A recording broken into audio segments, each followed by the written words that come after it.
Sejak suamiku mengaku jadi CEO, suami dan mertuaku tak henti menghinaku. Tapi saat aku datang ke kantornya, Satpam tertawa, ternyata selama ini diam-diam dia berbohong untuk menjebakku. Saat itulah aku memutuskan. Aku akan pura-pura tidak tahu. Aku akan membiarkan mereka menggali lubang mereka sendiri. Dan aku akan memastikan mereka jatuh sedalam-dalamnya. Sebelum ceritanya dimulai, silahkan tulis di kolom komentar dari daerah mana saja teman-teman yang menonton cerita ini. Jangan lupa like dan subscribe agar channel ini bisa semakin berkembang dan bisa mempersembahkan cerita yang lebih menarik lagi. Lantai keramik dingin terasa menembus telapak kaki Winda saat ia selesai membersihkan dapur. Sudah pukul 10 malam, dan ini adalah ritualnya. Menunggu kepulangan Tony, suaminya, sambil memastikan tidak ada satupun piring kotor tersisa di wastafel. Ibu Imah, mertuanya, sudah mendengkur di kamarnya. Keheningan di rumah kecil itu terasa berat, seolah menekan pundaknya yang seringkali ia sembunyikan di balik balutan hijab sederhananya. Winda menghela napas, jemarinya yang lelah mengusap tepi meja makan yang mengilap. Ia hidup untuk melayani, setidaknya itulah yang selalu didengungkan Ibu Imah di telinganya. Tiba-tiba, suara pintu depan dibanting terbuka. Tony pulang. Tapi langkah kakinya tidak seperti biasa. Jika biasanya langkah itu berat dan lesu, malam ini terdengar hentakan penuh energi yang arogan. Winda buru-buru merapikan jilbabnya dan berjalan ke ruang tamu. Tony berdiri di tengah ruangan, melempar tas kerjanya sembarangan ke sofa. Jasnya, yang selalu tampak sedikit kebesaran, ia lepas dan lempar juga. Wajahnya memerah, tapi bukan karena marah. Itu adalah rona kemenangan yang membuat Winda merasa asing.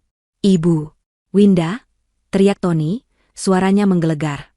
Ibu Imah tergopoh-gopoh keluar dari kamar, rambutnya yang kusut ditutupi seadanya dengan ciput tidur. "Ada apa, Tony?"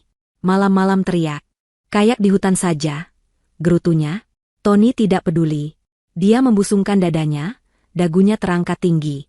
"Bu," katanya, suaranya bergetar penuh drama. "Mulai hari ini, hidup kita berubah. Anak ibu sudah resmi diangkat menjadi CEO." Hening sejenak. Winda mengerjap, mencoba mencerna informasi itu. "CEO? Tony? Suaminya yang sering mengeluh soal pekerjaannya yang tidak jelas itu?" Ibu Imah menutup mulutnya. Matanya yang tadinya mengantuk kini membelalak lebar. Lalu, dalam satu gerakan teatrikal yang mengejutkan, Ibu Imah menjatuhkan dirinya ke lantai. "Ya Allah! Sujud syukur. Anakku jadi CEO." Ibu Imah benar-benar bersujud di lantai, menangis meraung-raung. "Akhirnya, Tony, akhirnya kamu buktikan siapa kamu. Akhirnya kita bisa keluar dari rumah sempit ini." Tony tertawa, tawa yang besar dan angkuh. Dia menarik ibunya berdiri dan memeluknya. "Tentu saja, Bu. Ibu kira aku main-main selama ini? Ini semua hasil kerja kerasku." Winda berdiri mematung di ambang pintu dapur. Dia ingin merasa bahagia. Sungguh, ini berita baik. Tapi ada sesuatu yang terasa salah. Cara Tony mengumumkannya, reaksi Ibu Imah yang berlebihan. Rasanya seperti menonton adegan sinetron yang sudah dihafal naskahnya. Dia melangkah maju perlahan. "Mas Tony selamat, ya? CEO di perusahaan apa, Mas?" tanyanya lembut. Tony dan Ibu Imah serentak menoleh padanya. Pelukan mereka terlepas. Wajah Ibu Imah yang tadinya basah air mata haru, kini mengeras menjadi cemoohan. Winda, kamu ini memang tidak mengerti apa-apa, ya? Pertanyaanmu itu tidak penting. Yang penting itu suamimu sekarang CEO. Orang besar." Tony mendengus. "Menara Agung. Puas? Sudah, sana buatkan aku kopi. Kopi paling mahal yang kita punya. Aku mau merayakan." Winda mengangguk patuh. "Baik, Mas." Malam itu adalah titik baliknya. Perlakuan mereka yang sebelumnya sudah seringkali dingin, kini berubah menjadi penghinaan terbuka. Saat Winda menyajikan kopi, Ibu Imah langsung mengomentari cangkirnya. "Cangkir begini? Kamu mau bikin malu suamimu? Besok kita beli satu set cangkir porselen impor. Istri CEO tidak boleh pakai barang murahan." Saat makan malam keesokan harinya, Winda memasak rendang, makanan kesukaan Tony. Tapi Tony hanya mengaduk-aduk nasinya. "Masakanmu ini rasa kantin, Winda. Tidak ada levelnya. Besok aku mau makan malam di restoran hotel bintang 5. Kamu harus belajar standar hidup kita yang baru." "Tapi, Mas." Winda mencoba bersuara. "Tapi apa?" sela Tony tajam. Kamu itu sekarang istri pejabat tinggi perusahaan. Dandan sedikit. Lihat jilbabmu itu, kusam. Tidak pantas. Malu-maluin aku saja. Kamu itu tidak usah banyak tanya urusan kantor. Otak kamu tidak akan sampai. Urus saja dapurmu, dan pastikan kamu terlihat pantas bersanding denganku. Winda menunduk, menelan nasi yang terasa seperti pasir. Hinaan itu adalah strategi. Dia bisa merasakannya. Mereka ingin dia merasa kecil. Merasa bodoh. Merasa tidak pantas. Setiap hari, Ibu Imah akan membandingkannya dengan istri-istri pejabat yang ia lihat di televisi. Lihat itu. Tasnya saja ratusan juta. Kamu, pakai tas hadiah pernikahan yang sudah buluk. Winda hanya diam. Dia menelan semuanya. Tapi dia bukan wanita bodoh. Dia cerdas, hanya saja kesabarannya sering disalahartikan sebagai kepasrahan. Dia tahu suaminya. Tony itu pemalas. Tony tidak punya riwayat pendidikan yang cemerlang. Bagaimana bisa dia melompat menjadi CEO di Menara Agung, salah satu gedung perkantoran paling elit di kota? Kecurigaan itu memuncak seminggu kemudian. Ibu Imah sedang pamer kepada tetangga lewat telepon, menceritakan betapa mewahnya kantor baru Tony. Winda, yang sedang mengepel lantai, mendengar percakapan itu. Iya, Jeng. Ruangannya di lantai paling atas. Pemandangannya seluruh kota. Ada meja kayu jati asli, kursinya saja puluhan juta. Tony, yang sedang duduk di sofa sambil membaca koran, lebih tepatnya, memelototi halaman bursa saham yang tidak ia mengerti, merasa terganggu dengan suara Winda mengepel. Dia berdecak kesal. Kamu ini berisik sekali, sih, hardiknya. Winda berhenti. Maaf, Mas. Tony, mungkin karena kesal atau mungkin karena ingin pamer lagi, mengeluarkan ponselnya. Dia membuka sebuah foto dan menyodorkannya ke wajah Winda. Nih, lihat. Biar otak udangmu itu ada gambaran. Ini ruanganku. Lihat. Lebih besar dari seluruh rumah ayahmu, tahu. Winda terpaksa melihat foto itu. Memang benar. Sebuah ruangan mewah. Meja besar mengilap, kursi kulit hitam yang gagah, dan jendela raksasa dari lantai ke langit-langit yang menunjukkan pemandangan kota dari ketinggian. Tony duduk di kursi itu, tersenyum pongah ke arah kamera, mengenakan jas yang rapi. Winda ingin memalingkan muka, tapi matanya menangkap sesuatu. Sesuatu yang sangat janggal. Di pantulan jendela kaca raksasa di belakang Tony. Pantulannya agak buram, terdistorsi oleh cahaya matahari sore. Tapi Winda bisa melihatnya dengan jelas. Sosok yang mengambil foto itu. Sosok itu memegang ponsel. Dan di belakang sosok itu, ada pantulan Tony. Bukan Tony yang sedang duduk di kursi CEO. Tapi Tony yang sedang berdiri di dekat pintu. Dan di pantulan itu, Tony tidak mengenakan jas. Di pantulan buram itu, Winda melihat suaminya mengenakan seragam. Seragam dua warna, biru muda dan biru tua. Persis seperti seragam yang biasa dipakai para petugas kebersihan atau office boy di gedung-gedung besar. Jantung Winda berdebar kencang. Dia pasti salah lihat. Itu hanya trik cahaya. Pantulan yang menipu. Dia menarik napas, mencoba menenangkan diri. Kenapa? Kaget? Terpana kamu, kan? Ejek Tony, menarik kembali ponselnya. Winda memaksakan senyum tipis. Hebat, Mas. Ruangannya bagus sekali. Tentu saja. Sahut Ibu Imah dari seberang ruangan, masih memegang telepon. Suami siapa dulu? Tony. Winda kembali ke pekerjaannya, melanjutkan mengepel lantai. Tapi pikirannya tidak lagi di situ. Tangannya gemetar. Gambaran pantulan di jendela itu terus berputar di kepalanya. Seragam biru itu.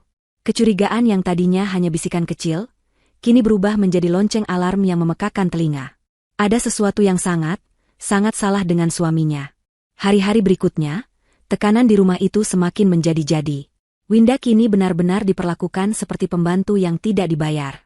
Setiap pagi, Ibu Imah akan memberinya daftar tugas yang tidak masuk akal.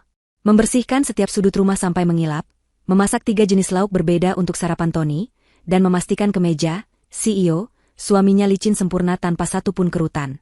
Winda menuruti semuanya dalam diam. Bukan karena takut, tapi karena dia sedang mengamati. Tony semakin arogan. Dia pulang semakin malam, seringkali membawa kantong belanjaan berisi barang-barang bermerek yang Winda tahu harganya mahal. Dia akan melempar kantong itu ke depan Ibu Imah. Nih, Bu, tas baru. Biar Ibu pantas jadi ibunya CEO. Ibu Imah akan memekik girang, memamerkan tas itu pada Winda. Lihat. Ini baru hidup. Kamu kapan mau ganti jilbab bulukmu itu, Winda? Malu aku lihatnya. Winda hanya tersenyum. Dia memperhatikan, tidak satupun barang bermerek itu dibelikan untuknya. Dia juga memperhatikan, Tony seringkali menerima telepon dengan gugup. Dia akan berjalan ke halaman belakang, berbicara dengan suara pelan dan marah, lalu kembali ke dalam rumah dengan wajah stres yang coba ia tutupi dengan amarah. Suatu malam, Winda sedang menyiapkan makan malam ketika Tony dan Ibu Imah memanggilnya ke ruang tamu. Keduanya duduk di sofa dengan ekspresi serius yang dibuat-buat. Ini adalah rapat. Dan Winda tahu, dia adalah targetnya. Winda, duduk, kata Tony, nadanya memerintah. Winda duduk di kursi kayu kecil di seberang mereka, kedua tangannya tertaut di pangkuan. Ibu Imah berdeham, memulai sandiwara. Winda, kamu ini sayang tidak sama suamimu? Sayang tidak sama keluarga ini? Winda menatap mertuanya. Tentu saja saya sayang, Bu. Bagus kalau begitu, Ibu Imah mengangguk-angguk. Kalau sayang, kamu pasti mau membantu suamimu. Tony ini lagi ada proyek besar. Iya, kan, Nak? Tony mengangguk, mengambil alih. Dia mencondongkan tubuhnya ke depan, memasang wajah seorang pebisnis ulung. Begini, Winda. Aku jelaskan pakai bahasa sederhana, ya, biar kamu mengerti. Dia sengaja berhenti, menikmati penghinaan kecil itu. Perusahaan sedang mau ekspansi. Kita mau buka cabang baru di luar negeri. Ini proyek offshore yang sangat sensitif. Butuh modal cepat. Suntikan dana segar. Winda diam, mendengarkan dengan saksama. Para investor lama ragu-ragu. Biasa, birokrasi. Nah, aku sebagai CEO, punya kesempatan emas. Aku bisa memasukkan investor baru. Investor pribadi. Keuntungannya sangat besar. Kita bicara soal puluhan miliar dalam 6 bulan. Jantung Winda mulai berdebar lagi. Arah pembicaraan ini sudah bisa ia tebak. Papa kamu, lanjut Tony, matanya menatap Winda tajam. Pak Sanjaya, beliau punya uang, kan? Uangnya banyak. Kebanyakan mengendap di bank. Tidak produktif. Mas, potong Winda, suaranya pelan namun tegas. Maksud Mas? Jangan bodoh, Winda, bentak Ibu Imah, kehilangan kesabarannya. Maksud suamimu itu, minta Papa MU investasi. Masa begitu saja tidak mengerti? Tony mengangkat tangannya, menenangkan ibunya. Bukan minta, Bu. Menawarkan kesempatan emas. Aku butuh 10 miliar. Cepat. Bilang sama Papa MU. Kalau beliau transfer minggu ini, aku jamin, 6 bulan lagi uangnya jadi 20 miliar. Ini win-win solution. Papa MU untung, aku juga bisa mengamankan posisiku sebagai CEO. Winda menatap suaminya. Kebohongan itu begitu nyata. Pantulan seragam OB di foto itu kembali terlintas. Seorang CEO perusahaan raksasa di Menara Agung, yang katanya mau ekspansi ke luar negeri, tapi butuh modal 10 miliar dari mertuanya, dan memintanya lewat istri yang setiap hari ia hina. Ini bukan bisnis. Ini penipuan. Kenapa, Mas? Winda bertanya dengan suara tenang, menahan gemetar. Kenapa perusahaan sebesar itu butuh uang dari Papa? Bukankah perusahaan punya modal sendiri? Punya bank? Wajah Tony memerah padam. Amarahnya meledak. Sudah aku bilang, otak kamu tidak akan sampai. Ini namanya strategi bisnis. Kamu mau menghalangi suamimu sukses. Hah? Kamu mau kita tetap tinggal di rumah peta ini selamanya? Kamu sengaja, kan? Kamu tidak suka aku lebih sukses dari ayahmu. Tony, tenang. Ibu Imah kini ikut panik melihat reaksi Winda yang tenang. Winda, dengar. Ini demi kebaikan kita semua. Kamu tinggal bilang saja ke Papa MU. Apa susahnya? Bilang saja, menantumu ini CEO hebat, mau kasih kesempatan Papa MU jadi lebih kaya. Gampang, kan? Winda menunduk sejenak. Dia menarik napas panjang. Dia tidak bisa melawan mereka sekarang. Tidak di sini. Dia butuh bukti yang lebih kuat. Baik, Mas. Baik, Bu, katanya sambil mengangkat wajah. Dia memasang ekspresi ragu yang dibuat-buat. Nanti Winda coba bicara sama Papa. Tony dan Ibu Imah saling pandang. Mereka mengira sudah menang. Tony tersenyum miring. Bagus. Memang seharusnya begitu. Jangan sampai kamu jadi istri durhaka yang menghalangi rezeki suami. Winda mengangguk, lalu berdiri. Saya permisi ke dapur dulu. Melanjutkan masak. Saat dia berbalik, senyum miring Tony dan Ibu Ima berubah menjadi senyum kemenangan yang licik. Winda mendengarnya, tapi dia terus berjalan. Di dapur, tangannya mencengkeram tepi meja begitu erat hingga buku-buku jarinya memutih. Dia harus tahu yang sebenarnya. Dia harus pergi ke Menara Agung. Keesokan harinya, Winda berdandan rapi. Dia memilih gamis terbaiknya dan hijab berwarna pastel yang bersih. Dia bilang pada Ibu Imah bahwa dia akan pergi ke pengajian di Masjid Agung. Ibu Imah mengizinkannya pergi, sambil mencibir agar Winda mendoakan, proyek besar, suaminya lancar. Winda naik taksi online. Jantungnya berdebar kencang sepanjang perjalanan. Dia merasa seperti mata-mata di film. Takut, tapi juga bertekad bulat. Dia harus melakukan ini, bukan hanya untuk dirinya, tapi untuk ayahnya, Pak Sanjaya, yang sudah bekerja keras seumur hidup. Dia tidak akan membiarkan ayahnya ditipu oleh menantunya sendiri. Taksi berhenti di depan lobi Menara Agung. Gedung itu menjulang tinggi, megah, dan berkilauan di bawah sinar matahari. Kaca-kaca birunya memantulkan langit. Orang-orang berlalu lalang dengan pakaian kerja mahal, langkah mereka cepat dan percaya diri. Untuk sesaat, Winda merasa kecil. Dia merapikan jilbabnya.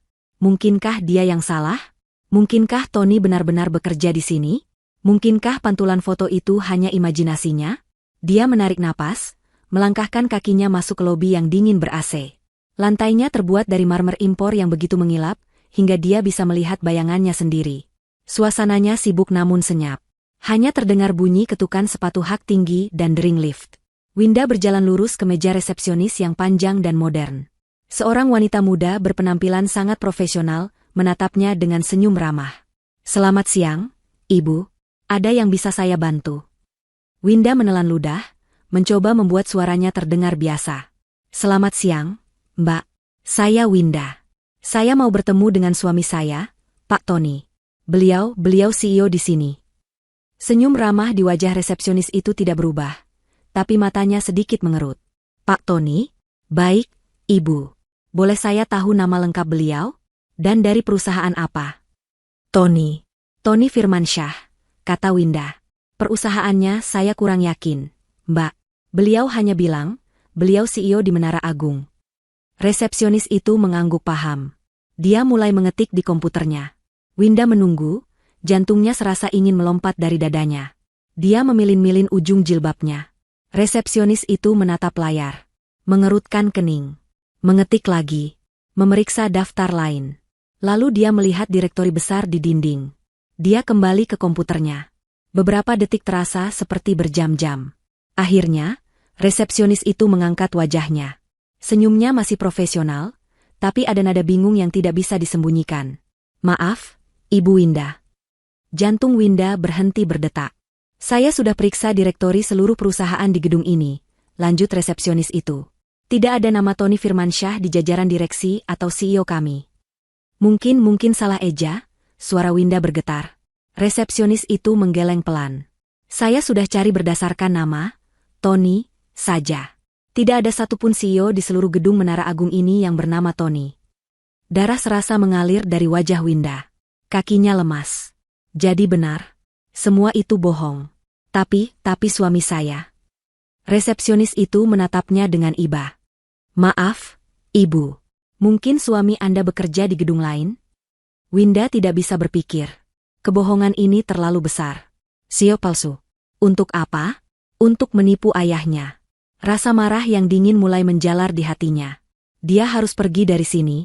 "Ah, baiklah, Mbak. Mungkin saya yang salah dengar. Terima kasih banyak. Maaf mengganggu."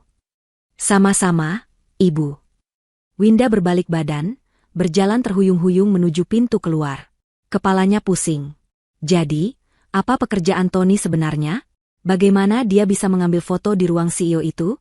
Dan di mana dia sekarang? Saat Winda hampir sampai di pintu putar, dia melihat seorang satpam yang berdiri tegak di dekat posnya. Satpam itu, Pak Agus, tampak ramah dan kebapakan. Winda tiba-tiba mendapat ide. Resepsionis mungkin hanya tahu nama-nama besar. Tapi satpam tahu semua orang yang keluar masuk gedung. Winda mengubah arah dan berjalan menghampiri Pak Agus. Dia harus memastikan satu hal lagi. Winda berjalan pelan menuju pos satpam. Pak Agus, pria berumur 50-an dengan kumis rapi dan seragam yang licin, memperhatikannya datang dengan tatapan bertanya yang ramah. Dia tampak seperti orang yang bisa dipercaya, tipe pria yang telah melihat ribuan orang datang dan pergi setiap hari.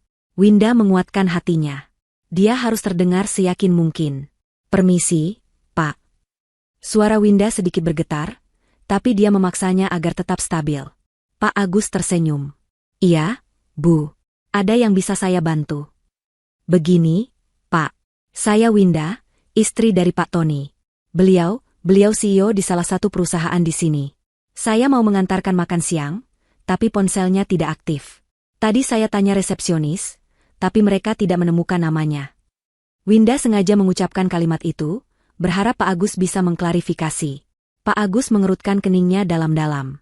"CEO? Namanya Pak Tony?" "Iya, Pak. Tony Firmansyah," ulang Winda. Pak Agus menatap Winda dari atas ke bawah.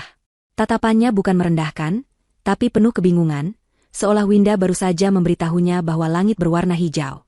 Dia lalu tertawa kecil, tawa canggung yang ditahan. "CEO? Tony?" ulangnya sekali lagi. "Maaf, Bu. Ibu ini bercanda, ya?" Dada Winda terasa sesak. "Saya serius, Pak. Suami saya bilang." "Tony?" potong Pak Agus, masih dengan nada tidak percaya. "Setahu saya, yang namanya Tony di gedung ini, cuma satu orang, Bu. Dan dia..." Pak Agus menghentikan kalimatnya, seolah tidak enak hati. Dia melihat Winda yang berhijab rapi, wajahnya tulus dan penuh harap. Pak Agus seperti tidak tega. Dia kenapa, Pak?"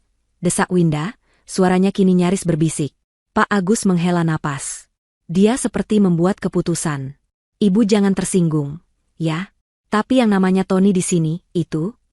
Tepat saat itu, bel lift service di seberang lobi berbunyi. Pintu lift yang terbuat dari baja kusam itu terbuka. Pak Agus menunjuk dengan dagunya ke arah lift tersebut. "Nah, itu orangnya. Ibu lihat saja sendiri." Winda menelan ludah. Jantungnya berdebar sangat kencang, memukul-mukul rusuknya seperti ingin keluar. Dia memutar tubuhnya perlahan. Matanya menyipit, fokus ke pintu lift servis yang terbuka. Seorang pria keluar dari lift itu. Pria itu mendorong troli pembersih yang tinggi, penuh dengan ember, kain pel, botol-botol cairan pembersih, dan kantong sampah kuning. Pria itu mengenakan seragam. Seragam dua warna, biru muda di bagian atas, dan biru tua di bagian celana. Punggungnya agak bungkuk karena lelah, dan keringat membasahi pelipisnya.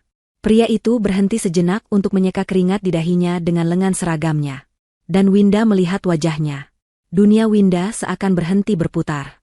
Lantai marmer di bawah kakinya terasa bergoyang. Itu Tony. Itu suaminya. Suaminya yang arogan. Suaminya yang menghinanya. Suaminya yang mengaku sebagai CEO. Tony Firmansyah. Seorang office boy. Pria yang mengepel lobi. Pria yang membuang sampah. Pria yang pantulannya ia lihat di foto, ruang CEO, itu. Seragam itu. Seragam mobe. Semuanya nyata. Tony belum melihatnya. Dia sibuk mengatur botol di trolinya. Winda berdiri membeku.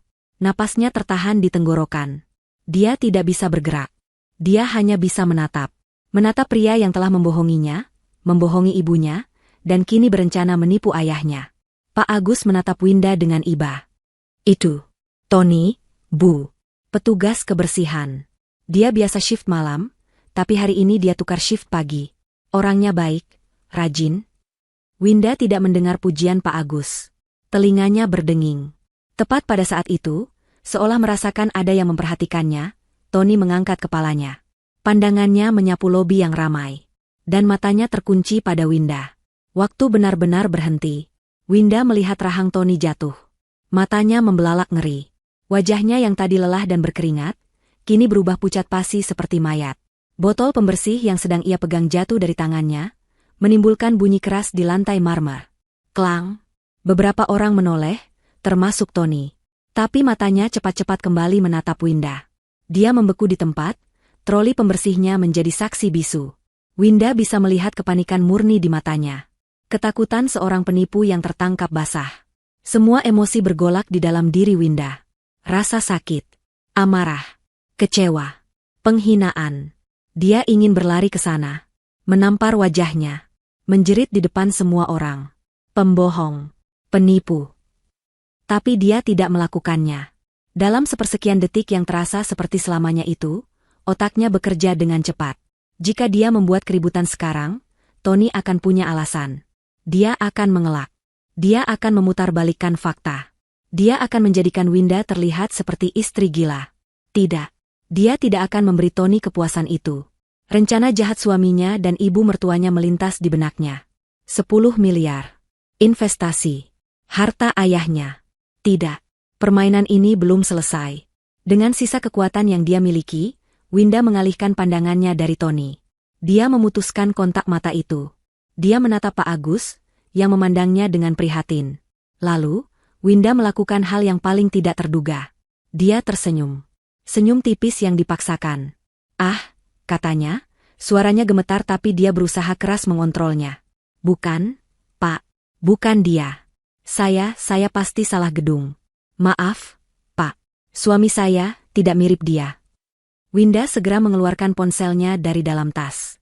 Dia mengangkat ponsel itu ke telinganya, seolah sedang menerima panggilan penting. Dia berbalik badan, memunggungi Tony yang masih mematung di dekat lift service. "Halo? Halo, Pak." Winda mulai berjalan cepat menuju pintu keluar. "Iya, ini Winda. Oh, Papa di kantor?" Iya, Pak." Dia tidak menoleh ke belakang. Dia tidak peduli jika Tony mengejarnya atau memanggilnya. Dia hanya perlu keluar dari gedung itu. Dia berjalan melewati pintu putar, matanya lurus ke depan, napasnya tersengal-sengal. Dia berhasil. Dia keluar dari lobi. Udara panas di luar langsung menerpa wajahnya, kontras dengan dinginnya AC di dalam. Dia terus berjalan, ponsel masih menempel di telinga. Dia berjalan menyusuri trotoar, gemetar hebat, sebelum akhirnya memberi isyarat pada taksi yang lewat. Begitu pintu taksi tertutup, benteng pertahanannya runtuh. Winda terisak. Bukan isakan keras, tapi isakan pelan yang menyakitkan. Air mata mengalir deras membasahi hijabnya. Dia menutup mulutnya agar sopir taksi tidak mendengar. Dia menangis bukan hanya karena dibohongi. Dia menangis karena penghinaan yang dia terima selama ini. Dia, seorang sarjana ekonomi yang memilih menjadi istri rumah tangga demi mengabdi pada suami, dihina habis-habisan oleh seorang pria yang bahkan tidak punya keberanian untuk jujur soal pekerjaannya. "Otak kamu tidak akan sampai," ejekan Tony bergema di telinganya. Ironis. Sangat ironis. Dia menangisi kebodohannya sendiri karena mempercayai pria itu. Dia menangisi Ibu Imah, yang ternyata adalah komplotan jahat, bukan sekadar mertua cerewet. Mereka berdua. Mereka merencanakan ini. Foto itu. Seragam di pantulan itu. Itu nyata. Tony sengaja mengambil foto di ruang CEO kosong saat sedang bersih-bersih. Tujuannya satu, menipu Pak Sanjaya. Winda menangis selama 10 menit perjalanan. Sopir taksi itu meliriknya dari kaca spion dengan cemas, tapi tidak berkata apa-apa. Lalu, Winda berhenti. Dia menarik napas dalam-dalam. Dia menyeka air matanya dengan punggung tangannya. Selesai. Cukup. Rasa sakit itu berubah menjadi sesuatu yang lain. Sesuatu yang dingin, keras, dan tajam. Amarah. Bukan amarah buta, tapi amarah yang terfokus. Jika Tony dan Ibu Imah ingin bermain drama, baiklah. Winda akan menurutinya. Tapi mereka salah memilih pemeran utama wanita. Mereka pikir mereka mendapatkan domba yang penurut. Mereka tidak tahu, mereka baru saja membangunkan seekor singa betina. Dia akan mengikuti permainan mereka. Dia akan membiarkan mereka menggali lubang mereka sendiri. Dia akan memberi mereka tali, dan dia akan menonton mereka menggantung diri mereka sendiri dengan keserakahan mereka. Winda merapikan hijabnya. Dia melihat pantulan wajahnya di jendela taksi. Matanya merah dan bengkak, tapi tatapannya kini tajam. "Putar balik, Pak," katanya tiba-tiba. "Kemana, Mbak?" tanya sopir taksi. "Supermarket. Saya mau beli bahan-bahan masakan mewah. Saya akan memasak makan malam paling enak malam ini." Sopir itu bingung, tapi menurut. Winda bersandar di kursi. Rencana mulai tersusun di kepalanya. Dia akan menjadi istri, CEO, yang paling penurut. Dia akan menjadi umpan yang sempurna. Dan dia akan memastikan, saat jebakannya terpasang, tidak akan ada jalan keluar bagi Tony dan Ibu Imah. Permainan baru saja dimulai. Winda tiba di rumah 1 jam kemudian, menenteng 2 kantong belanjaan besar berisi bahan makanan mahal. Daging sapi impor, udang galah segar, sayuran organik, dan beberapa bumbu impor yang harganya selangit. Dia sengaja menggunakan sisa uang belanja yang diberikan Tony. Dia perlu membangun panggungnya. Ibu Imah sedang menonton televisi di ruang tamu. Suara sinetron sore memenuhi ruangan. Dia melirik Winda dengan curiga. "Dari mana saja kamu?" Katanya pengajian. "Kok pulangnya bawa belanjaan sebanyak ini? Buang-buang uang." Winda tersenyum, senyum termanis yang bisa ia kumpulkan. "Ini untuk makan malam, Bu. Spesial. Tadi di pengajian, Ustadzah bilang kita harus memuliakan suami. Apalagi suami Winda sekarang CEO. Winda mau masak enak malam ini." Kecurigaan di wajah Ibu Imah luntur, digantikan oleh ekspresi puas. "Nah, begitu. Itu baru benar. Sudah sadar kamu rupanya. Bagus. Sana masak yang benar. Jangan sampai keasinan lagi." "Siap, Bu," kata Winda riang, lalu melenggang ke dapur. Di dapur, senyum Winda lenyap. Dia mulai bekerja. Tangannya bergerak cepat dan efisien. Memotong daging, membersihkan udang, meracik bumbu. Tapi pikirannya 1000 kali lebih cepat. Dia menyusun skenario. Dia tahu Tony pasti pulang dengan rasa takut yang luar biasa. Tony melihatnya di lobi. Tony tahu Winda tahu. Atau setidaknya, Tony mengira Winda tahu. Itu adalah keuntungan Winda. Tony pasti sedang panik. Memikirkan kebohongan apalagi yang harus dia ciptakan untuk menutupi kebohongan sebelumnya. Apakah dia harus mengaku? Apakah dia harus marah? Winda tahu suaminya. Tony pengecut. Dia tidak akan mengaku. Dia akan memilih untuk berbohong lagi. Malam itu, Tony pulang sangat larut. Jauh lebih larut dari biasanya. Pukul 11 malam. Winda dan Ibu Imah, yang menggerutu karena harus menunggu lama, sedang duduk di meja makan. Meja itu penuh dengan hidangan mewah yang aromanya memenuhi rumah. Pintu depan terbuka pelan. Tony masuk seperti pencuri. Langkahnya ragu-ragu. Wajahnya kusut dan pucat. Dia jelas tidak menyangka akan melihat Winda dan ibunya masih terjaga, duduk di depan pesta makan malam. Saat melihat Winda, mata Tony memancarkan ketakutan. Dia mengamati wajah istrinya, mencari tanda-tanda kemarahan, kekecewaan, atau tuduhan. Tapi yang dia temukan adalah senyuman Winda. "Mas Tony, sudah pulang?" sapa Winda dengan lembut, seolah tidak ada apa-apa. "Ayo, Mas, makan dulu. Aku masak spesial buat Mas. Pasti capek, ya, meeting sampai malam." Tony membeku di tempat. Ini adalah reaksi yang paling tidak dia duga. Dia menatap Winda, lalu ke ibunya, lalu ke meja makan. Ibunya tampak sama bingungnya. Kamu masak semua ini?" tanya Tony, suaranya serak. "Iya, dong," sahut Ibu Imah, yang lebih dulu pulih dari kebingungannya. "Winda bilang dia mau memuliakan kamu. Ayo, Tony, cuci kaki tanganmu, kita makan. Ibu sudah lapar dari tadi nungguin kamu." Tony masih menatap Winda. Dia berjalan pelan ke meja makan, tidak melepaskan pandangannya dari istrinya. Dia duduk. Winda segera mengambilkan piring, mengisinya dengan nasi, udang bakar madu, dan tumis daging sapi lada hitam. Dia menyajikannya di depan Tony. "Silakan dimakan, Mas," kata Winda. Tony menelan ludah. Dia bingung setengah mati. Apa yang terjadi? Apakah Winda tidak melihatnya? Apakah dia berhalusinasi di lobi tadi siang? Atau, apakah Winda melihatnya, tapi mengira dia adalah OB yang mirip dengannya? Tony melirik ibunya. Ibu Imah, yang tidak tahu apa-apa soal kejadian di lobi, langsung menyantap makanan dengan lahap. "Wah, enak ini, Winda. Tumben masakanmu benar." Tony mulai makan. Dia makan dalam diam. Pikirannya berkecamuk. Dia harus menguji Winda. "Winda," katanya di sela-sela kunyahan. "Kamu, tadi siang, kemana saja?" Winda mengangkat wajahnya dari piring, menatap Tony dengan mata jernih. "Oh, aku ke pengajian di Masjid Agung, Mas. Seperti yang aku bilang ke ibu. Kenapa memangnya?" "Tidak," kata Tony cepat. "Tidak apa-apa. Cuma tanya." Dia lega. Sangat lega. Jadi Winda benar-benar tidak melihatnya. Atau mungkin Winda memang ke Masjid Agung dan tidak pernah ke Menara Agung. Resepsionis atau satpam pasti tidak melaporinya. Dia aman. Kebohongannya aman. Aroganinya mulai kembali. Dia sudah lolos dari lubang jarum. Dia merasa tak terkalahkan. Ibu Imah, yang sudah selesai makan, menatap Tony penuh harap. "Jadi bagaimana, Tony? Soal investasi itu? Kapan Winda mau bicara sama ayahnya?" Tony menyeringai. Sekarang saatnya. Dia menatap Winda. Iya, Winda. Bagaimana? Ini kesempatan emas buat Papa MU. Winda meletakkan sendok dan garpunya. Dia menatap Tony dan Ibu Imah bergantian. Inilah saatnya. Dia menarik napas. Dia memasang wajah gembira yang dibuat-buat. Mas, Ibu, katanya dengan suara bergetar haru. Winda punya kabar baik.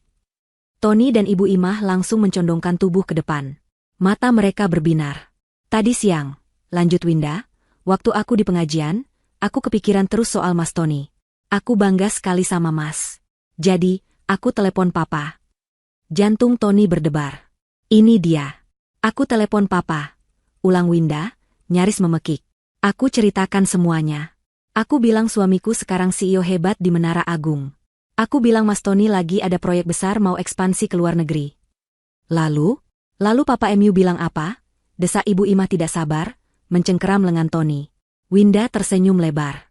Papa senang sekali, Mas. Papa terharu. Beliau bilang, akhirnya, Winda, suamimu membuktikan dia menantu yang hebat. Papa bilang beliau bangga sekali sama Mas Tony. Wajah Tony memerah karena bangga. Seringai sombongnya merekah. Dia menepuk dadanya. Tentu saja. Siapa dulu? Iya, kan? Aku bilang juga apa? Timpal Ibu Imah, tertawa melengking. Dan soal investasi itu. Winda sengaja menggantung kalimatnya. Ruangan itu hening. Papa bilang. Lanjut Winda, Papa mau investasi besar.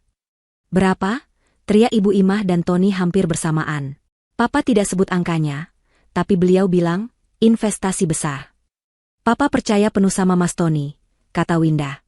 Tony rasanya ingin melompat dari kursinya. Dia berhasil. Dia akan kaya. Dia memandang ibunya, dan mereka berdua berbagi tawa kemenangan yang rakus. Mereka berhasil menipu si bodoh Winda dan si tua bangka Pak Sanjaya. Winda menunggu tawa mereka reda. Lalu dia menjatuhkan umpan terakhirnya. Tapi, tawa mereka langsung berhenti. Tapi apa? Tanya Tony tajam. Winda memasang wajah sedikit cemas. Papa orangnya kan teliti sekali, Mas. Beliau bilang, beliau mau investasi, tapi beliau mau lihat dulu kantor Mas. Wajah Tony dan Ibu Imah menegang. Bukan cuma itu, tambah Winda cepat-cepat. Beliau mau ketemu langsung sama Mas Tony di kantor Mas. Minggu depan. Beliau mau serahkan ceknya langsung di sana, sebagai simbol kepercayaan. Keheningan total melanda meja makan. Tony menatap Winda. Sisa-sisa kecurigaannya tadi siang kini lenyap total, digantikan oleh kepanikan baru. Ketemu di kantor? Minggu depan? Bagaimana caranya? Winda menatap suaminya dengan tatapan polos penuh dukungan. Mas tidak apa-apa, kan? Papa cuma mau yakin, katanya. Wajar. Kan? Mas pasti bisa atur. Kan? Mas kan CEO. Kalimat terakhir itu adalah kunci. Mas kan CEO. Itu adalah sanjungan sekaligus tantangan. Tony, yang egonya sudah melambung setinggi langit karena pujian palsu dari Pak Sanjaya, tidak mungkin mundur. Mundur berarti mengakui ada yang salah. Dia menelan ludah. Dia melirik ibunya. Ibu Imah memberinya tatapan, atur saja bagaimanapun caranya. Tony memaksakan tawa. Tawa yang kaku. Tentu saja bisa, sayang. Hal kecil itu. Bilang sama Papa MU, atur saja waktunya. Minggu depan, aku akan sambut beliau di kantorku. Dengan karpet merah. Asyik. Winda bertepuk tangan seperti anak kecil. Aku tahu Mas Tony pasti bisa. Aku bangga sekali. Winda berdiri. Ya sudah, Winda bereskan piring dulu, ya. Kalian lanjut saja mengobrolnya. Dia membawa piring-piring kotor ke dapur. Begitu dia membelakangi mereka, senyum di wajahnya lenyap. Dia mendengar Tony dan Ibu Imah mulai berbisik-bisik panik di meja makan. Gimana ini, Tony? Kantor? Tenang, Bu. Aku bisa sewa. Aku bisa atur. Yang penting uangnya cair. Winda tersenyum sinis sambil mencuci piring. Jebakan telah dipasang. Waktu telah ditentukan. Dia memberi mereka waktu 1 minggu. 1 minggu bagi mereka untuk menyiapkan panggung sandiwara terbesar mereka. Dia mengeringkan tangannya. Dia berjalan ke kamarnya, meninggalkan suami dan mertuanya yang sedang menyusun skenario penipuan mereka. Winda menutup pintu kamarnya pelan. Dia menguncinya. Dia duduk di tepi tempat tidur. Dia mengambil ponselnya. Dia membuka kontak ayahnya. Dia tidak akan menelepon. Terlalu berisiko. Dia mengetik sebuah pesan singkat. Pak, Tony dan ibunya berencana menipu Papa. Mereka butuh 10 miliar. Mereka akan mengundang Papa ke kantor Tony minggu depan. Aku mohon, Pak, ikuti permainanku. Jangan bereaksi apa-apa dulu. Pura-pura tertarik. Winda punya rencana. Dia menekan tombol kirim. Pesan terkirim. Winda menatap ponselnya. Sekarang, dia tidak sendirian lagi. Sang sutradara sudah memberi arahan. Para aktornya sedang panik berlatih. Dan penonton utamanya, Pak Sanjaya, baru saja membeli tiket untuk pertunjukan barisan depan. Pesan Winda terkirim. Detik berikutnya, balasan dari ayahnya masuk. Hanya satu kata, hati-hati. Papa ikut. Jantung Winda sedikit tenang. Dia tidak sendirian. Di ruang tamu, suasana tegang. Begitu Winda masuk ke kamar, Ibu Imah langsung menatap Tony dengan panik. Tony, bagaimana ini? Kantor? Minggu depan? Kamu gila menyetujuinya. Tony mengusap wajahnya kasar. Dia juga panik, tapi egonya yang sudah terlanjur melambung tinggi melarangnya untuk mundur. Tenang, Bu, tenang. Aku bisa atur. Atur bagaimana? Desis Ibu Imah. Kita mau tunjukkan apa? Lobi Menara Agung? Terus bilang kamu CEO-nya? Begitu Pak Sanjaya tanya ruanganmu, kita mau bilang apa? Lagi direnovasi? Bukan, bentak Tony. Ibu pikir aku sebodoh itu? Aku tidak akan pakai Menara Agung. Terlalu berisiko. Si Winda bisa-bisa nekat ke sana lagi, atau Pak Sanjaya tanya resepsionis. Habislah kita. Tony mondar-mandir di ruang tamu sempit itu. Otaknya bekerja keras. Dia harus terlihat profesional. Dia butuh kantor sungguhan. Aku akan sewa virtual office, katanya tiba-tiba. Bukan, yang lebih bagus. Serviced office. Kantor siap pakai yang mewah. Kita sewa untuk 1 hari. Banyak di pusat bisnis. Ibu Imah terdiam, memproses ide itu. Sewa? Pakai uang apa? Daun? Itu masalahnya, gerutu Tony. Pasti mahal. Belum lagi, aku harus bayar beberapa orang. Bayar orang? Tentu saja, Bu. Masa CEO sendirian di kantor? Aku butuh sekretaris palsu. Manajer keuangan palsu. Biar Pak Sanjaya yakin. Aku bisa panggil Riko dan Bima. Mereka pasti mau asal dibayar. Ibu Imah memijat pelipisnya. Rencana ini semakin rumit dan semakin mahal. Tapi bayangan 10 miliar, uang tunai dari Pak Sanjaya, membuat matanya kembali berbinar. Keserakahan mengalahkan ketakutannya. Ya sudah, lakukan. Berapa biayanya? Ibu ada simpanan sedikit. Cincin kawin ibu. Jual saja. Tony mendengus. Cincin kawin ibu paling laku berapa? Tidak akan cukup. Kita butuh uang besar. Uang cepat. Tony berhenti mondar-mandir. Dia menatap ponselnya. Ada satu cara. Cara yang berisiko, tapi paling cepat. Keesokan paginya, Winda bersikap seperti biasa. Dia membuat sarapan, membersihkan rumah, dan melayani suami serta mertuanya dengan senyum patuh. Dia pura-pura tidak mendengar suara bisik-bisik tegang dari kamar Ibu Imah tadi malam. Dia juga pura-pura tidak melihat Tony yang sibuk menelepon di teras, berbicara dengan nada memelas tapi mendesak.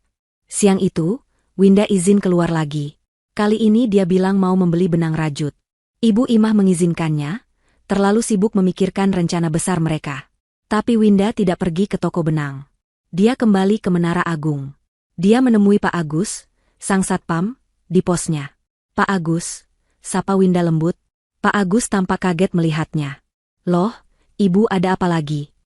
Winda mengeluarkan amplop berisi uang kopi yang lumayan tebal. Dia memberikannya pada Pak Agus. Pak, saya tahu suami saya bohong. Saya tahu dia OB di sini. Pak Agus menatap amplop itu, lalu menatap Winda. Dia tidak menerimanya. Tidak usah, Bu. Saya kasihan sama Ibu. Pak, tolong terima, desak Winda. Saya bukan minta Bapak berbohong. Saya cuma minta informasi. Saya harus melindungi ayah saya. Suami saya, dia berencana menipu ayah saya. Mendengar kata, menipu, raut wajah Pak Agus mengeras. Dia benci ketidakadilan. Dia akhirnya mengangguk pelan dan menerima amplop itu. Apa yang perlu Ibu tahu? Foto itu, kata Winda. Foto dia di ruang CEO. Apa dia sering melakukannya? Pak Agus menghela napas. Oh, si Tony. Dia memang sering bikin ulah. Sering sekali kami pergoki dia foto-foto di ruang meeting Dewan Direksi di lantai 30 kalau sudah malam. Waktu kantor kosong. Dia bilang untuk pamer ke pacarnya. Ternyata untuk menipu istri sendiri. Kurang ajar. Winda mengepalkan tangannya. Terima kasih, Pak. Informasi ini sangat berharga. Winda bergegas pergi. Tujuannya berikutnya adalah toko elektronik. Dia menggunakan uang simpanan rahasianya, uang pemberian ayahnya jauh sebelum dia menikah. Dia membeli alat perekam suara digital terkecil namun paling sensitif yang bisa dia temukan. Malam itu, saat Tony dan Ibu Imah sedang fokus menonton televisi, Winda diam-diam menyelipkan alat perekam itu di bawah sofa ruang tamu, menempelkannya di rangka kayu, tersembunyi dengan sempurna. Tepat seperti dugaannya. Setelah dia pura-pura tertidur di kamar, Tony dan Ibu Imah memulai rapat mereka di ruang tamu. Winda tidak bisa tidur. Dia menunggu fajar. Pagi-pagi sekali, sebelum Tony dan Ibu Imah bangun, dia mengambil kembali alat perekam itu. Dia masuk ke kamar mandi, mengunci pintu, dan menyumpal telinganya dengan earphone. Apa yang dia dengar membuat darahnya membeku. Suara Tony, berhasil, Bu, cair, 50 juta. Memang bunganya gila, tapi tidak masalah. Lunas begitu uang si tua bangka itu masuk. Suara Ibu Imah, bagus. Cepat kamu sewa kantornya. Gedung yang paling mewah. Jangan tanggung-tanggung. Bayar juga si Riko dan Bima. Suruh mereka pakai jas. Suara Tony, tenang, Bu. Sudah beres. Gedung Premier Tower, lantai 25. Sudah aku sewa untuk hari Rabu. Riko jadi manajer keuangan, Bima jadi sekretaris. Aku sudah cetak kartu nama palsu. Sempurna. Suara Ibu Imah, pintar anak ibu. Setelah Pak Sanjaya tanda tangan cek, langsung kita cairkan. Habis itu, terserah kamu, Tony. Mau kamu apakan si Winda itu? Sudah tidak ada gunanya dia. Suara tawa Tony terdengar. Iya, Bu. Kita ceraikan saja si Winda bodoh itu. Kita nikmati hidup kita. Tangan Winda gemetar hebat. Dia menyimpan rekaman itu. Air matanya nyaris jatuh. Tapi dia menahannya. Ini bukan waktunya menangis. Ini waktunya berperang. 50 juta. Tony baru saja mendapatkan uang tunai 50 juta dari pinjaman online. Uang itu untuk menjebaknya. Winda tersenyum dingin. Uang itu harus dia habiskan. Winda keluar dari kamar mandi dengan wajah segar, seolah dia baru saja tidur nyenyak. Dia sudah tahu apa yang harus dia lakukan. Uang pinjol Tony tidak boleh utuh sampai hari Rabu. Dia harus mengacaukan anggaran mereka. Dia menghampiri Tony dan Ibu Imah yang sedang sarapan di meja makan. Keduanya tampak sangat gembira pagi itu. Senyum mereka lebar, seolah baru memenangkan lotre. Tentu saja, pikir Winda, mereka merasa 10 miliar sudah di depan mata. Pagi, Mas. Pagi, Bu. Sapa Winda dengan nada manja yang dibuat-buat. Pagi, sahut Tony singkat, terlalu sibuk dengan ponselnya. Mungkin sedang mengatur virtual office-nya. Winda duduk di depan mereka. Dia tidak menyentuh makanannya. Dia menunduk, memainkan ujung jilbabnya, dan mulai sesenggukan pelan. Isakan itu langsung menarik perhatian Ibu Imah. Kenapa lagi kamu ini? Pagi-pagi sudah menangis. Bikin sial saja. Tony mengangkat kepalanya, tampak kesal. Ada apa sih, Winda? Aku lagi sibuk. Winda mengangkat wajahnya. Matanya sengaja ia buat berkaca-kaca. Mas, Ibu, aku gugup sekali mau ketemu Papa hari Rabu. Gugup kenapa? Bentak Ibu Imah. Bagus. Kan? Papa MU mau kasih kita uang. Bukan itu, Bu, kata Winda sambil terisak. Aku malu. Malu sama penampilan aku. Tony dan Ibu Imah saling pandang, tidak mengerti. Winda melanjutkan. Papa itu orangnya sangat teliti. Beliau tahu semua harga barang. Beliau pasti lihat penampilanku dari atas ke bawah. Beliau tahu jilbabku ini sudah 3 tahun. Beliau tahu tasku ini tas murahan. Nanti beliau curiga, Mas. Curiga apa? Tanya Tony tajam.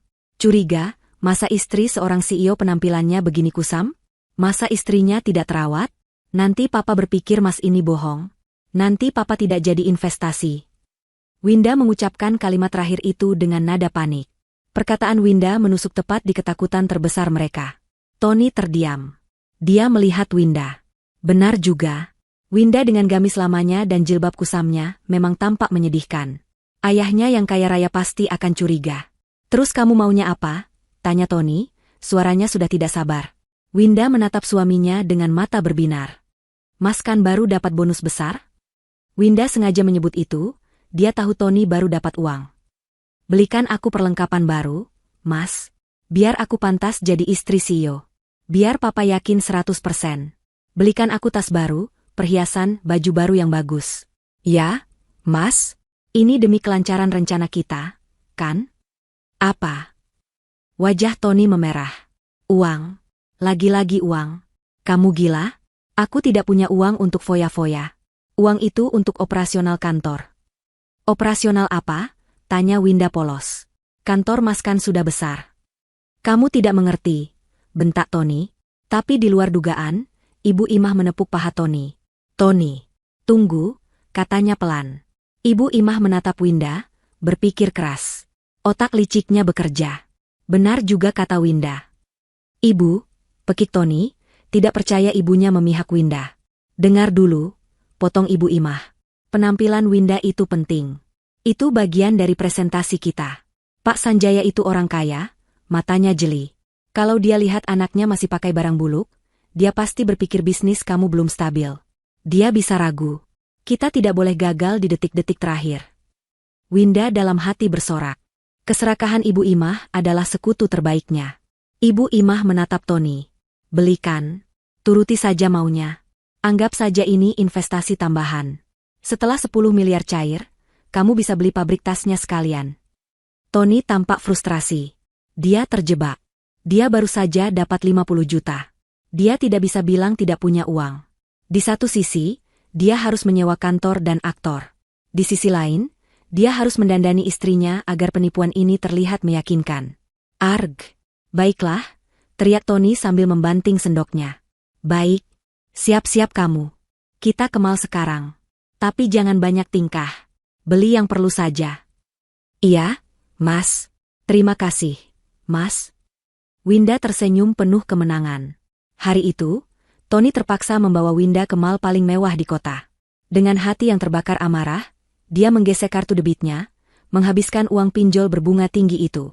Winda, dengan akting polosnya, memilih tas bermerek yang harganya lumayan mahal. Yang ini saja, Mas. Kelihatannya profesional. Gesek. Saldo berkurang.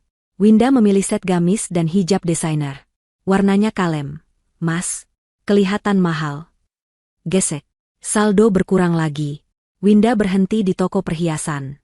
Papa pasti cari cincin di jariku. Yang ini saja, Mas. Gelang emas tipis. Biar tidak kosong. Gesek.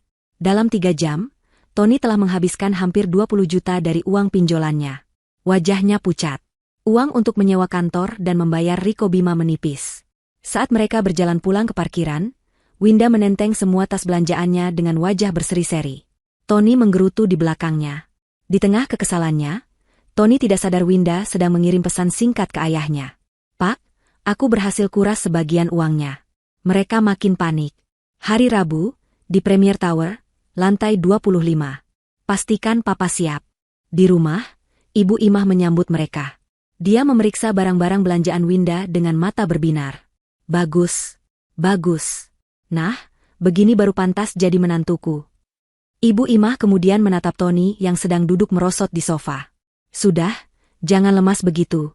Anggap saja uang hilang sedikit. Nanti hari Rabu kita dapat gantinya 1000 kali lipat. Ibu Imah tertawa puas, lalu mengelus tas baru Winda.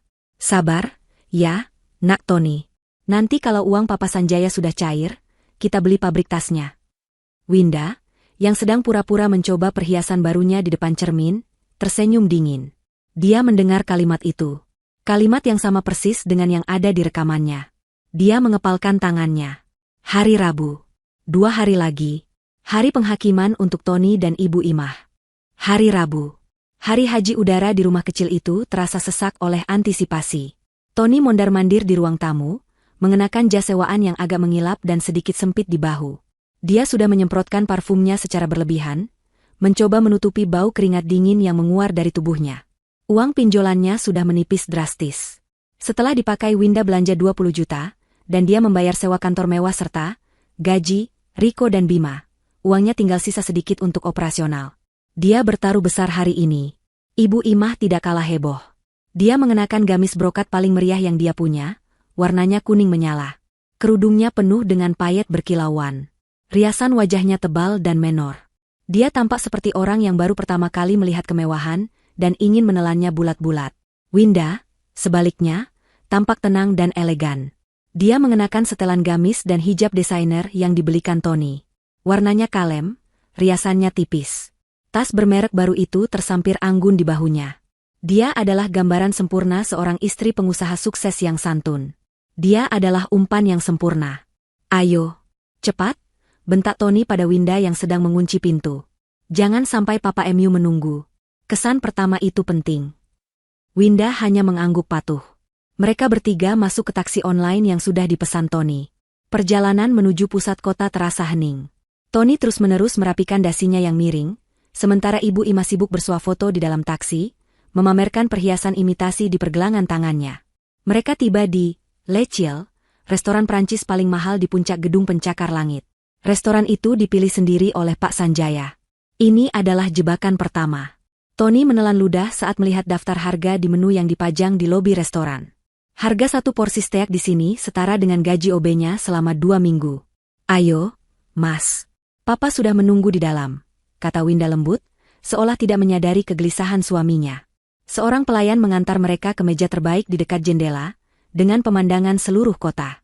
Di sana, Pak Sanjaya sudah duduk dengan tenang.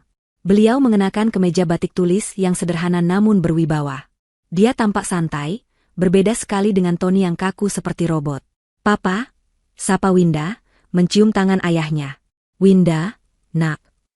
Pak Sanjaya tersenyum hangat, lalu menatap Tony dan Ibu Imah. Tony, Ibu Imah, silakan duduk. Terima kasih sudah meluangkan waktu. Oh, tentu saja, Pak Sanjaya. Sibuk sekali kami ini, tapi demi calon investor, apapun kami lakukan. Ibu Imah tertawa melengking, menarik perhatian beberapa pengunjung lain. Tony buru-buru duduk. Selamat siang, Pak. Maaf sedikit terlambat, tadi ada urusan mendadak di bursa saham. Winda hampir tersedak. Bursa saham. Pak Sanjaya hanya tersenyum tipis. Tidak masalah. Silakan pesan. Winda, kamu yang pilihkan makanan untuk Papa. Winda memesan beberapa hidangan mahal dengan lancar. Tony dan Ibu Imah hanya bisa mengangguk-angguk, pura-pura mengerti nama-nama makanan itu.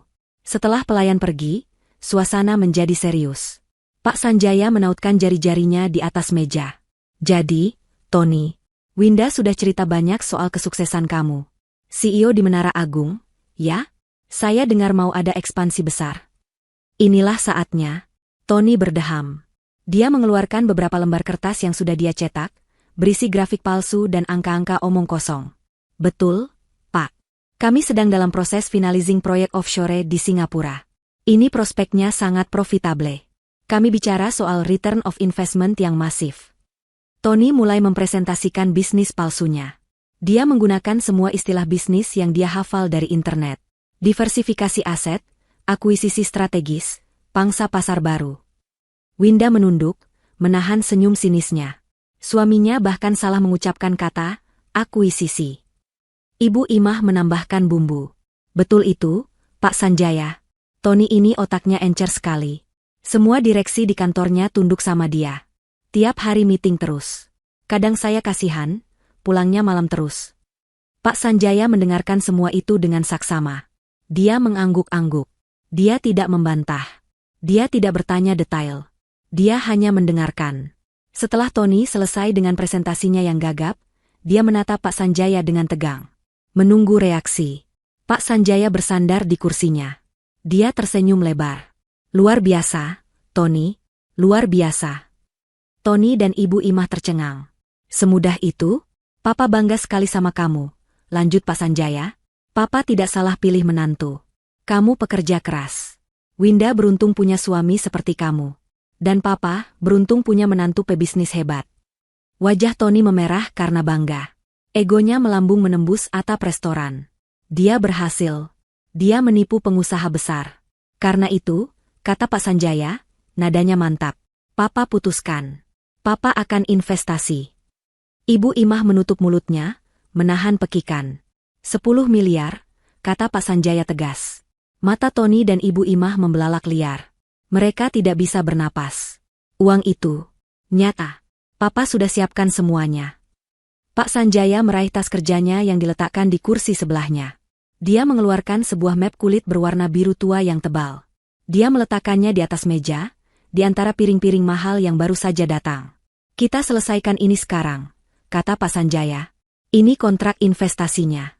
Setelah ini, kita bisa langsung ke kantor kamu di Premier Tower untuk serah terima simbolis. Kan? Kamu sudah siapkan semuanya? Tony, yang masih terhipnotis oleh angka 10 miliar, mengangguk cepat. Tentu, Pak. Sudah siap. Tim saya sudah menunggu di kantor. Bagus. Pak Sanjaya membuka map itu. Silakan dibaca dan ditandatangani, CEO Tony. Tony menatap lembaran kontrak di atas meja. Tangannya gemetar hebat. Ini dia. Puncak dari semua kebohongan dan sandiwaranya. 10 miliar. Dia bisa merasakan tatapan ibunya yang penuh keserakahan, mendesaknya untuk cepat. Dia meraih pulpen mahal yang disodorkan oleh Pak Sanjaya. Dia membuka halaman terakhir, mencari tempat tanda tangan. Tunggu.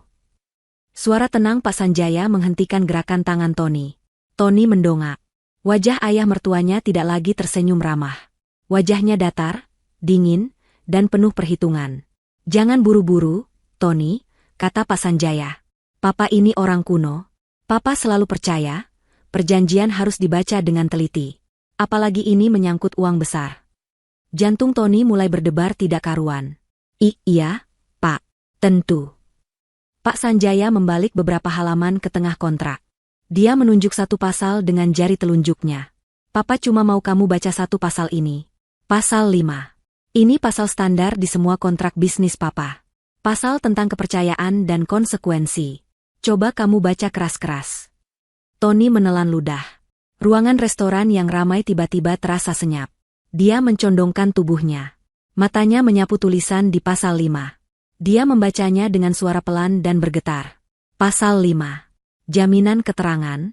Penerima investasi, dalam hal ini Saudara Tony Firmansyah, menjamin bahwa semua data, status, jabatan, dan informasi perusahaan yang diberikan kepada investor adalah benar adanya dan dapat dibuktikan secara hukum. Dia berhenti. Keringat mulai membasahi kerah kemejanya. Lanjutkan, perintah Pak Sanjaya, suaranya dingin. Tony melanjutkan. Apabila di kemudian hari ditemukan bahwa penerima investasi terbukti melakukan penipuan data, memberikan keterangan palsu mengenai jabatan, status perusahaan, atau itikat buruk lainnya. Bagian konsekuensinya, Tony, desak Pak Sanjaya. Tony gemetar. Maka penerima investasi wajib mengembalikan 200% dari total nilai investasi sebagai ganti rugi. Winda, yang diam sejak tadi, berbisik. 200% dari 10 miliar, itu 20 miliar. Mas? Mata Tony membelalak. 20 miliar. Ini jebakan. Dia tidak mungkin menandatangani ini. Dia menatap Pak Sanjaya dengan ngeri. Dia lalu melirik ibunya. Dia berharap ibunya mengerti bahayanya. Tapi Ibu Imah, yang dibutakan oleh angka 10 miliar, sama sekali tidak melihat adanya masalah. Dia hanya melihat angka 20 miliar sebagai gertakan. Kenapa diam, Tony? Desak Ibu Imah, menyenggol kaki Tony dengan keras di bawah meja. Tanda tangan. Papa MU kan percaya sama kamu. Itu kan cuma tulisan formalitas. Kamu kan memang CEO. Apa yang mau ditakutkan? Tapi, Bu. Bisik Tony, panik. Tanda tangan. Desis Ibu Imah lagi, matanya melotot. Jangan bikin papa mertuamu ragu. Cepat. Tony terjepit. Di satu sisi, ada denda 20 miliar yang mustahil. Di sisi lain, ada 10 miliar yang sudah di depan mata. Jika dia mundur sekarang, Pak Sanjaya pasti curiga. Penipuannya akan terbongkar sia-sia. Uang pinjol 50 juta akan menghantuinya. Dia akan hancur. Tapi jika dia tanda tangan, dia percaya dia bisa lolos. Riko dan Bima sudah menunggu. Kantornya sudah siap. Setelah tanda tangan, uang cair, dia bisa kabur bersama ibunya. Pak Sanjaya tidak akan bisa menemukannya. Didorong oleh keserakahan dan desakan ibunya, Tony membuat keputusan fatal. Dia mengambil pulpen itu. Dia memaksakan tawa kaku. Ah, pasal standar, ya, Pak. Tentu saja.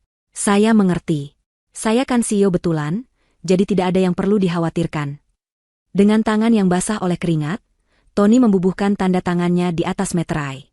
Nama, Tony Firmansyah, kini terikat secara hukum pada denda 20 miliar. Begitu pulpen terangkat, Pak Sanjaya langsung menarik kontrak itu. Beliau menutup mapnya. Wajahnya tetap datar. Bagus. Ibu Imah tersenyum lebar, merasa menang. Tony mencoba bernapas lega. Winda, yang sedari tadi menunduk, kini mengangkat wajahnya. Dia tersenyum. Senyum yang sangat dingin. Selamat ya, Mas Tony, kata Winda. Suaranya terdengar manis, namun penuh racun. Tony merasa ada yang tidak beres dengan senyum itu. Oh iya, Pak, Winda beralih ke ayahnya. Untuk merayakan penandatanganan ini, kita harus sekarang juga ke kantor Mas Tony di Premier Tower, kan? Untuk serah terima simbolisnya. Tentu, kata Pak Sanjaya sambil berdiri. Dan seperti janji Winda, tambah Winda, matanya menatap lurus ke arah Tony. Aku sudah panggil beberapa teman papa. Biar mereka bisa meliput kesuksesan Mas. Tony dan Ibu Imah membeku. Mi media? Tanya Tony, suaranya tercekat. Winda tersenyum. Bukan sembarang media, Mas. Aku panggil tim pengacara papa. Dan beberapa wartawan dari koran bisnis. Mereka sudah menunggu kita di lobi Premier Tower. Sekarang. Media? Wartawan? Wajah Tony berubah pucat pasi. Dia menatap Winda dengan ngeri, lalu beralih ke Pak Sanjaya. Ibu Imah, yang tadinya tersenyum penuh kemenangan, kini membeku. Riasan menornya tiba-tiba terlihat retak. Kenapa harus panggil wartawan? Tanya Tony, suaranya tercekat. Ini kan acara keluarga, Pak. Pak Sanjaya tersenyum tipis. Kenapa tidak, Tony? Bukankah ini pencapaian besar? CEO muda, proyek internasional. Papa pikir kamu akan senang. Papa ingin seluruh dunia tahu betapa hebat menantu papa. Winda menambahi dengan nada polos yang menusuk. Iya, Mas. Biar semua orang tahu. Biar semua teman arisan Ibu Imah lihat. Biar semua tetangga kita tidak bisa meremehkan kita lagi. Tony dan Ibu Imah terjebak. Menolak kedatangan media berarti mengakui ada yang disembunyikan. Menerimanya berarti bunuh diri massal. Tapi penipuan sudah terlanjur berjalan sejauh ini. Uang pinjaman sudah dihabiskan. Kontrak 20 miliar sudah ditandatangani. Mundur sekarang tidak ada gunanya. Tentu saja, kata Tony, memaksakan tawa yang terdengar seperti orang tercekik. Tentu saja saya senang. Ayo kita ke Premier Tower. Tim saya sudah menunggu. Perjalanan dari restoran mewah ke Premier Tower adalah perjalanan terburuk dalam hidup Tony dan Ibu Imah. Mereka duduk di kursi belakang taksi, sementara Winda dan Pak Sanjaya duduk tenang di mobil terpisah di depan mereka. Ibu Imah tidak lagi bersuah foto. Dia mencengkeram lengan Tony begitu erat, hingga kukunya membenam. Tony, bagaimana ini, wartawan? Bisik Ibu Imah panik, bibirnya gemetar. Kamu yakin Rico dan Bima bisa akting? Diam, Bu, desis Tony. Keringat dingin membanjiri seluruh tubuhnya. Jas sewaannya terasa mencekik. Sudah terlanjur? Kita ikuti saja. Yang penting cek 10 miliar itu cair. Setelah itu kita kabur. Peduli setan dengan wartawan. Premier Tower menjulang lebih angkuh dari Menara Agung. Lobinya berlapis marmer hitam yang mewah. Dan benar saja, di dekat pilar utama, sekelompok 5 orang pria berjas rapi sudah menunggu. Mereka tidak terlihat seperti wartawan biasa. Mereka terlihat tajam dan serius. Sanjaya, sapa pria yang paling tua, menjabat tangan Pak Sanjaya. Tim kami sudah siap. Bagus, kata Pak Sanjaya. Kita dengar dulu presentasi dari menantu saya yang hebat ini. Baru kita liput. Tony merasa kakinya seperti jeli. Dia memimpin rombongan itu ke lift. Ibu Imah berusaha membusungkan dada, mencoba terlihat seperti ibu seorang konglomerat, padahal wajahnya pucat pasi. Winda berjalan anggun di samping ayahnya. Perjalanan naik ke lantai 25 terasa seperti 1 jam. Pintu lift berdenting dan terbuka, menunjukkan koridor mewah. Di ujung koridor, sebuah pintu kayu besar dengan pelang kuningan bertuliskan, Tirta Mandiri Group, sudah terbuka. Nama perusahaan itu adalah karangan Tony semalam. Di dalam, Rico dan Bima, 2 teman pengangguran Tony, sudah berdiri kaku. Mereka mengenakan jas yang kebesaran, wajah mereka tegang. Ruangan itu adalah servicet office yang disewa Tony. Mewah, tapi terasa kosong dan baru. Selamat siang, Pak Tony, sapa Riko dengan suara dibuat-buat. Selamat datang, Pak Sanjaya. Bapak-bapak. Ibu Imah menghela napas lega. Setidaknya panggungnya terlihat meyakinkan. Silakan duduk, kata Tony, berusaha mengendalikan suaranya yang gemetar. Dia berjalan ke depan, ke meja presentasi, pura-pura menyalakan laptop sewaannya. Baik, seperti yang saya bilang di restoran tadi, perusahaan kita, Tirta Mandiri Group, sedang dalam proses finalisasi. Tony mulai mengoceh. Mengulang istilah-istilah yang dia hafal. Tapi dia tidak bisa fokus. Mata para wartawan itu menatapnya tanpa berkedip. Pak Sanjaya duduk tenang. Winda menatapnya dengan senyum sinis yang tidak lepas dari wajahnya. Tepat ketika Tony akan menampilkan grafik palsunya, pintu ruangan itu diketuk dengan keras. Bukan ketukan sopan. Brak, brak, brak, permisi. Pintu terbuka kasar. Seorang pria berseragam safari rapi masuk dengan wajah merah padam. Dia adalah manajer gedung Premier Tower. Di dadanya tersemat nama, Pak Binsar. Dan di belakangnya, berdiri Pak Agus. Satpam Menara Agung. Tony melihat Pak Agus.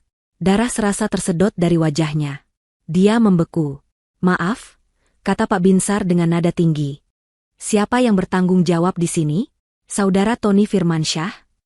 Tony hanya bisa mengangguk kaku. Anda yang menyewa ruang pameran ini atas nama pribadi, kan? Lanjut Pak Binsar.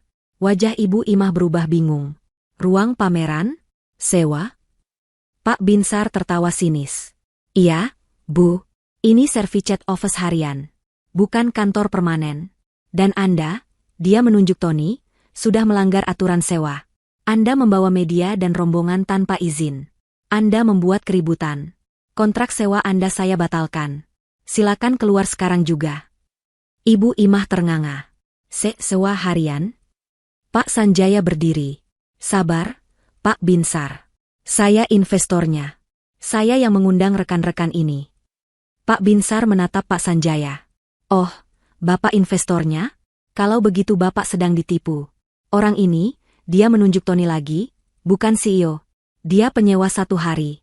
Dia membayar pagi tadi dengan uang tunai. Kebenaran itu telak. Riko dan Bima langsung mengangkat tangan mereka. Sumpah, Pak, kami cuma dibayar. Kami tidak tahu apa-apa. Dia bilang ini untuk kejutan ulang tahun. Tony bersandar di dinding, kakinya tidak sanggup lagi menopang tubuhnya. Ibu Imah mulai gemetar. Tony, ini tidak benar, kan? Bilang sama mereka, Tony, bilang kamu CEO. Di tengah kekacauan itu, Pak Agus melangkah maju perlahan. Dia menatap Tony, yang kini menunduk dalam-dalam, tidak berani menatap siapapun. Suara Pak Agus terdengar jelas di ruangan yang mendadak hening itu. Mas Tony? Tony tersentak. Mas Tony, OB shift malam di Menara Agung, kan? Hening. Kok nekat sekali, Mas? Ngaku jadi CEO? Pakai sewa kantor mewah segala? Buat apa, Mas? Pertanyaan sederhana itu adalah paku terakhir di peti mati kebohongan mereka. Ibu Imah menjerit. Jeritan yang melengking, histeris, penuh kengerian dan rasa malu. Oh, B? Office Bu? Dia menatap Tony, lalu ke Pak Agus, lalu ke Winda. Para wartawan, yang sebenarnya adalah tim pengacara Pak Sanjaya, serentak maju, membuka map mereka, dan menyalakan perekam suara di ponsel mereka. Sandiwara telah berakhir. Ruangan kantor sewaan itu meledak dalam kekacauan. Ibu Imah histeris. Dia mencakar-cakar lengan Tony, mengguncangnya dengan brutal. Tony, jawab, Tony. Ini tidak benar, kamu bohong, kan? Bilang ini bohong. Tapi Tony tidak menjawab. Dia hanya bersandar di dinding, matanya kosong menatap lantai marmer palsu. Dia kalah telak. Permainannya selesai. Di tengah jeritan Ibu Imah, Pak Sanjaya melangkah maju dengan tenang. Dia berjalan ke meja tempat Tony tadi berdiri. Dia mengambil kontrak yang baru saja ditandatangani Tony di restoran. Dengan gerakan pelan, dia melemparkan map kulit itu ke depan wajah Tony. Kertas-kertas berhamburan. CEO palsu, desis Pak Sanjaya, suaranya dingin dan menusuk. Seorang OB yang punya akting hebat. Dia menunjuk kontrak yang jatuh di kaki Tony. Itu tanda tanganmu. Itu pasal 5. Sesuai perjanjian kita yang sah secara hukum, kamu, Tony Firmansyah, sekarang berhutang padaku 20 miliar rupiah. Tim pengacara saya akan mengurus tagihannya. Sekarang. Ibu Imah berhenti menjerit. Napasnya tercekat. 20 miliar. Angka itu menghantamnya seperti palu godam. Masih mau mengelak, Mas? Suara Winda terdengar tenang. Dia berdiri di samping ayahnya. Semua mata tertuju padanya. Wajahnya yang tertutup hijab tidak menunjukkan emosi, tapi matanya berkilat tajam. Masih mau bilang Ibu Imah tidak tahu apa-apa? Masih mau bilang ibu hanya korban? Winda mengeluarkan ponselnya. Dia menekan satu tombol. Sabar, Bu. Nanti kalau uang Papa Sanjaya sudah cair, kita beli pabrik tasnya. Suara Ibu Imah sendiri, hasil rekaman Winda, memenuhi ruangan itu. Ibu Imah membeku. Winda menekan tombol lagi. Iya, Bu. Kita ceraikan saja si Winda bodoh itu. Sudah tidak ada gunanya dia. Suara tawa Tony yang angkuh, yang direkam Winda dari balik pintu kamar, kini terdengar mengerikan di ruangan itu. Rekaman itu adalah bukti final. Bukti adanya niat jahat. Bukti adanya persekongkolan. Riko dan Bima, yang melihat kesempatan untuk menyelamatkan diri, langsung bersuara. Kami bersaksi, Pak. Mereka merencanakan ini. Kami dipaksa ikut. Wajah Ibu Imah berubah dari pucat menjadi kelabu. Dia menatap Winda dengan kebencian murni. Dia sadar. Wanita berhijab yang dia anggap bodoh, polos, dan penurut ini telah menghancurkannya. Kamu. Desis Ibu Imah. Kamu menjebak kami. Aku hanya memberikan tali, jawab Winda dingin. Kalian sendiri yang mengikat leher kalian dengan keserakahan. Tepat saat itu, pintu ruangan kembali terbuka. Kali ini, bukan Pak Binsar. 3 pria berbadan besar dan berwajah keras masuk. Mereka melihat keramaian itu, tapi tatapan mereka terkunci pada satu orang. Tony Firmansyah, kata pemimpin mereka. Pinjaman online 50 juta. Jatuh tempo hari ini. Bunganya sudah jalan. Bayar sekarang. Ini adalah pukulan terakhir. Debt collector. Windalah yang memberitahu mereka kapan dan di mana Tony akan berada, dengan janji palsu bahwa Tony akan mendapat uang besar hari ini. Tony terkepung. Di satu sisi, pengacara menuntut 20 miliar. Di sisi lain, debt collector menuntut 50 juta. 2 orang petugas polisi berseragam, yang telah dihubungi oleh tim pengacara Pak Sanjaya, akhirnya tiba. Tony dan Ibu Imah tidak bisa berkutik. Mereka dituduh melakukan percobaan penipuan berat dan terencana. Buktinya tidak terbantahkan. Kontrak yang ditandatangani, rekaman suara pengakuan, kesaksian Pak Agus, dan pengakuan Riko Bima. Saat Tony dan Ibu Imah digiring keluar dari kantor sewaan itu, mereka benar-benar hancur. Ibu Imah tidak lagi histeris, dia hanya menangis tanpa suara, riasannya luntur berantakan. Tony berjalan seperti zombie, borgol mengilap di pergelangan tangannya. Di lobi, para debt collector itu menghadang mereka lagi, berteriak menuntut uang. Salah satu pengacara Pak Sanjaya melangkah maju. Semua aset kedua tersangka akan dibekukan oleh pengadilan. Termasuk rumah satu-satunya atas nama Ibu Imah. Aset itu akan kami sita sebagai pembayaran cicilan awal denda 20 miliar. Habis. Mereka kehilangan segalanya. Uang, kehormatan, kebebasan, dan rumah. Semuanya lenyap dalam satu sore. 6 bulan kemudian, Winda berdiri di depan jendela kaca raksasa di ruang kantornya. Dia menatap pemandangan kota. Ironisnya, dari kantor barunya, dia bisa melihat gedung Menara Agung, tempat semua ini dimulai. Dia bukan lagi Winda, si istri rumah tangga yang diremehkan. Setelah perceraiannya dikabulkan dengan cepat, ayahnya memintanya kembali ke dunia yang dulu ia tinggalkan.